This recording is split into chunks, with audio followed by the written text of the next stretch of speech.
కాళేశ్వరం ప్రాజెక్టులో 100 భాగాలు, అందులో ఒక భాగం మేడిగడ్డ.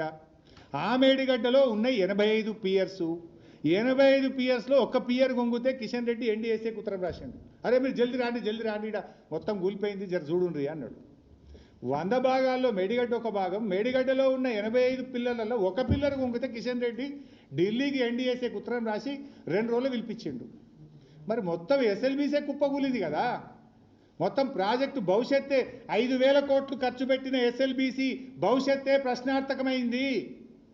ఆ టీ బీమ్ బయటకెళ్ళది, ముంగడికి పోదు, 6 చచ్చిపోయినరు, బతుకులు ఆగమైనాయి, శవాలు కూడా బయటకు రాలేదు. మరి దీని మీద కిషన్ రెడ్డి గారు ఎన్డీఎస్ఏకి ఎందుకో ఉత్తరం రాయడు, ఎన్డీఎస్ఏ ఎందుకో రాదు. ఒక పిల్లర్ గుంగితే 300 వచ్చిండ్రు, కిషన్ రెడ్డి ఉత్తరం రాస్తాడు, 300 వస్తుంది బీజేపీ వాళ్ళు.